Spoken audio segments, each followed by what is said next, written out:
In this video, I will show you how to draft an offer to purchase real estate on a for sale by owner transaction or a transaction in which there's no agent representing a party, or maybe the seller is being represented by an agent, but the buyer's not. The buyer just wants to draft an offer and represent themselves. This form can be used in a variety of manners, and I'll show you how. So we start by putting the date we prepare the form here on line 1, the name of the buyer or buyers on line 3. Then we put in the property address of the subject property. Here you'll see assessor parcel number, which is issued by the county. It can be found on a property tax bill or the county assessor's website, or the seller will have it, or it'll be on the MLS. And if you really can't find it, you can leave it blank. But it is good to have it to help identify the property. We put in the purchase price in numerical format, and then we rewrite it in text format to be redundant and prevent any sort of confusion or typo on the price. Close of escrow date can be a definitive calendar date here on line 10, or a number of days after acceptance, and I put in 30 days, which is fairly common. That's the typical escrow period. Now down here, if there's no representation, you can skip this or put a line through it or write NA. But in this sample, I'm pretending that the seller has an agent. It's listed with a brokerage, but the buyer does not. The buyer's self-representing. So I have the name of the brokerage representing the seller here, name of the agent representing the seller here, and then I leave this blank. Of course, you could draw a line through it if you want. All right, now for earnest money deposit or initial deposit, that's typically 1 to 3% of the sales price, and we have this sample number of $800,000, so I put in $8,000 here. Now, if this were an all-cash offer, I would check this box, but we're going to pretend that the buyer's putting 20% down and getting a loan for 80% of the purchase price, which is $640,000. So we'll put that there. Then, for the remainder of the down payment, this is the down payment, which is the 20%, minus the earnest money deposit, because that's already in escrow. And if you add all these numbers up here, it should total this purchase price here. So it's a way to just balance the purchase price with the numbers you have here, because these numbers here should total this down here. Now, of course, if there is an additional loan or a different type of loan, you'll check that box here, or you'll write in your second loan here. But we're pretending that there's just one loan, a conventional loan of 80% of the purchase price. Now, if there is commission involved, that can be addressed here. And if there's not, you'll just initial and move on.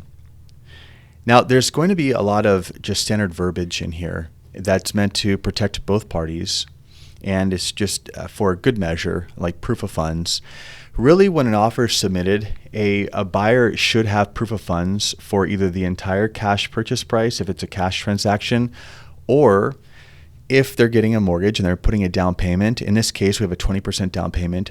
The buyer should show proof of funds, ideally with the offer, for the entire down payment. And same with a lender verification. If there's a mortgage involved, include that pre-qualification letter from the lender. Now, here we have all these transaction costs that are entirely negotiable, and I'll show you what I put in and why I did it this way. But of course, everything's negotiable between the parties. So we start with smoke detector installation, carbon monoxide detector installation, and water heater bracing. And I believe the seller should pay for that, because the buyer shouldn't have the obligation to modify or make changes to the seller's property while the seller is still owner. Of course, it's entirely negotiable. I'm just showing you what I would put. Now, if there's a particular report that needs to be ordered and one party is going to pay, you can check that box here and write it in. We do have a line for a termite inspection here that the seller is going to pay for, and it'll be performed by the buyer's choice. The buyer can choose the company. Of course, that's negotiable too. Each party can choose. You can propose that the seller pay and the seller choose. It's entirely up to you when you draft the offer. And then there's more space here of writing in whatever you want, just auxiliary lines. Now, for the owner's title policy, customarily it's paid different ways in different areas. Where I do a lot of real estate, you'll see the seller paying for it. In a lot of for sale by owner transactions that I've participated in, I see the parties will just split it. And I just wrote in, I mean, you can write in the title company, but I wrote in any mutually agreeable company. That's the closest thing to be determined. But if you can think of the company prior to writing this up and it's already agreeable or you've discussed with the other party, it's best to have the name of the company in there. I mean, you could write to be determined. I've seen for sale by owners do that as well. And then down here, escrow fee, and I put fee to be split equally. Now, you can write whatever you want, of course. It's entirely negotiable. I've seen for sale by owners do so many variations. A lot of times for sale by owners just will split stuff. Others will ask me what's customary for the region they're in, because every region has a different customary allocation for who pays what fee.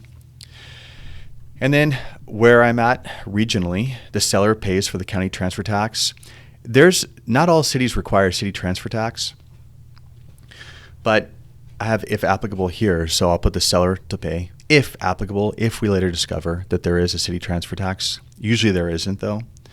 And then same with the HOA. There may not even be an HOA in the transaction. If there is, I would check these boxes and have the seller pay. If you're doing a 50-50 split, you could just check both boxes like this. If there's no HOA, of course, you don't need to check any of these. Home warranty is usually paid by the seller.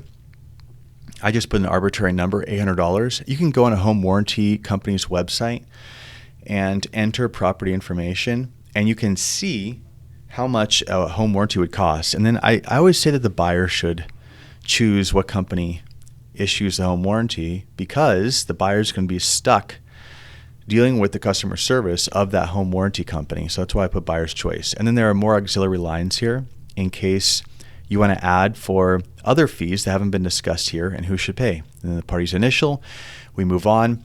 This talks about what items are included. Real property is anything that is affixed to the property or permanently attached. And you can also check these boxes if you want these to convey. Washing machine, dryer, refrigerator, stove, that sort of thing, even television wall mounts, even TVs. Anything else that's not part of real property, personal property that you want included, you'll write it in right here.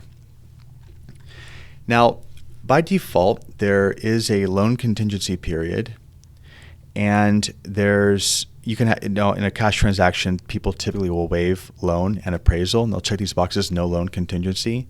But you do have a 21-day loan contingency, a 17-day appraisal contingency, and then you even have a 17-day inspection contingency. Now, you could waive the inspection contingency, but I don't recommend it. These are periods for the buyer to be able to obtain their loan, work with their loan officer, do their inspection, and if something goes wrong, the buyer can back out and get their deposit back. But once those contingencies are removed at the end of the contingency period, their deposit becomes non-refundable, and the buyer must proceed with the transaction or risk losing their deposit. Seller has 7 days to deliver all disclosures, and then there's a bunch of some of it's statutory, some of it's just good, just a advisory worth having on here for good measure. And rights to cancel, for example, release of earnest money deposit. By default, the buyer is going to occupy as their primary residence. Check this box if they do not. Property is going to be delivered on the day of recording at 6 p.m. Or you can change that, of course. Maybe the seller is going to stay in after close of escrow for a little while. If there's a disagreement, it'll go to mediation rather than going straight to court. If you want it to go to arbitration in case mediation fails, arbitration being another way to avoid going to litigation, you can check this box here, or initial in this box. If you don't initial it, there's no arbitration clause. And then more good measure advisory text, both parties initial, we move on.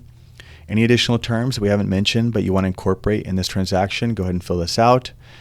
This offer will expire the third day if the seller doesn't agree to it. You can also shorten or extend that third day period of this expiration. Buyer's going to sign and then send to the seller. Now the seller's going to sign here to accept. If there are any agents involved, they're going to sign here. And ultimately, escrow is going to sign here when an escrow company is chosen. Now, I will say that if the seller is going to counteroffer this offer, they still need to check this box, sign here, and then submit the counteroffer. Just because you're going to counter, it doesn't mean you have to sign. You don't have to sign this. When a seller does a counteroffer, they need to sign on here as well.